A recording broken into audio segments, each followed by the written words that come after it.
Goeiedag en baie welkom by sessie 21 van module 2. In hierdie sessie gesels ons oor die manier waarop ons praat met mekaar en met ander mense, die gebruik van ons woorde. Nou ons het al van die begin af gesê dat ons, soos wat ons groot word in 'n wêreld wat dit nie altyd maklik is nie, baie gedragspatrone aanleer om onsself meer te beskerm, om die ego te beskerm. Dis iets wat onwillekeurig gebeur. Dis iets wat eintlik 'n beskermingsmaatreël is in jou grootwordjare, waar jy self maniere moet vind om vir jouself op te staan en te verdedig. So onbewustelik leer jy maniere aan wat vir jou werk. En vir baie mense is deel van daardie manier is hoe jy ander met jou woorde op hulle plek sit. En daarom dink ons in hierdie sessie bietjie na oor die effek van jou woorde. Want soos wat ons nou al voorheen gesê het, alhoewel ons nuwe mense in Christus is, ons het 'n nuwe identiteit, dit staan vas. Maar ons gedragspatrone, ons maniere van praat en optree, verander nie sommer van self oornag nie. Dit kan baie lank neem. En as ons nie bewus gemaak word daarvan, as ons nie op een of ander manier net agterkom waarmee ons eintlik besig is nie, gaan dit baie maklik net ongemerk aan. Juis ook omdat so baie in die kerk die klem gelê word, al wat belangrik is jy moet weet dat jy hemel toe gaan. So daar word nie veel gepraat van werklike lewe leef in die vryheid wat Christus vir ons kom bewerk het nie, en hoe ons daardie vry nuwe manier van lewe kan ontvang en daarin leef nie. Nou die skrif is natuurlik vol plekke waar daar gepraat word oor hoe ons met ander praat. Ek verwys daar na Jakobus wat byvoorbeeld sê, hoe onvanpas is dit om met dieselfde tong waarmee ons God loof, ook ons naaste eintlik te vloek of sleg te sê. Hy sê dieselfde fontein kan tog nie vars en bitter water oplewer nie. En hy sê die tong is soos 'n wêreld van ongeregtigheid en daarmee steek jy eintlik groot vure aan die brand. Nee, jy kan nou maar self gaan dink hoe waar dit is.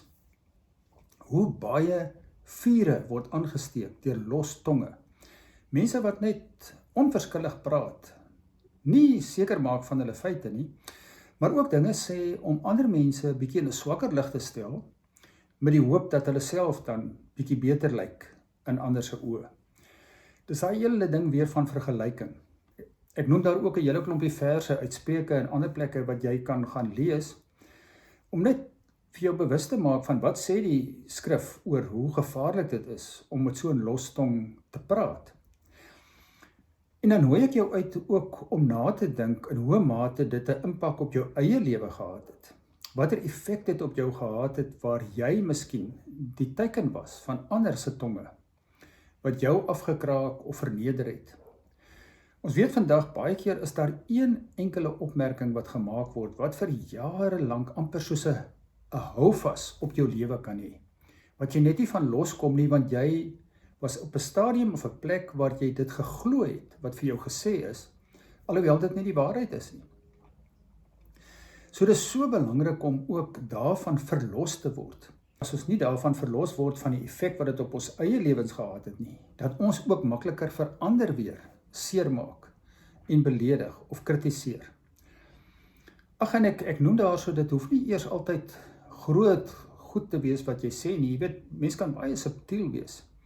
Ek noem 'n voorbeeld van net vra vir iemand, het jy gehoor van ou Jan? En dan sê die persoon, nee, wat is dit? Dan sê jy, nee, ag, dan wil ek liewers niks sê nie. Dat jy klaar meer as genoeg gesê, om agterdog te saai, nuuskierigheid te wek, en net onmin te veroorsaak. So daar is baie maniere waarop tonge misbruik kan word, om eintlik groot skade aan te rig in die liggaam van Christus. En dan is dit net so belangrik om te leer hoe om ons tonge te gebruik tot opbou van mekaar en van die liggaam van Christus in die algemeen, en om tot seën te wees vir ander. Maar ek noem ook daarso dat dit so belangrik is om altyd te onthou, dit is in diepste 'n identiteitskwessie. Ons is hier besig met die identiteit van 'n disipel. En as jou identiteit nog nie werklik gevestig is nie, as jy nog nie oortuig is van jou nuwe identiteit, as kind van God, as heilige, as iemand wat nie beskerming van buite nodig het nie, want jy het alles in Christus ontvang. As iemand wat glad nie nodig het om jou te steur aan ander se opmerkings nie, want jy weet wie jy in Christus is. As iemand wat daarom ook glad nie nodig het om ander te verkleineer of af te maak of te kritiseer nie. Want dit is net iemand wat onseker is van 'n identiteit. Iemand wat minderwaardig voel. Iemand wat self nie goed genoeg voel nie. Wat self miskien swak of hulpeloos voel. Wat sulke goed sê. Dit is 'n manier om jouself te beskerm. So dan is dit baie belangrik dat jy moet tyd neem om by God te gaan stil word en van hom te vra, Here, waar kom hierdie manier van praat in my vandaan? Hoekom doen ek dit?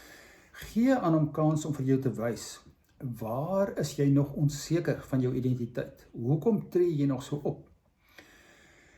En daar gaan dalk van die selfies na vore kom, wat jy weer moet gaan herbesoek, of dalk nuus, wat jy vir die Here kan vra, Here, verlos my daarvan, wys my wat is die waarheid rondom hierdie selfie, wie is ek regtig in u oë? En jy sal ervaar, hoe meer jy sekuriteit kry in jou identiteit in Christus, hoe minder het jy enigstens 'n behoefte om af te praat na ander, om hulle te verkleineer of te kritiseer, of agterdog te saai.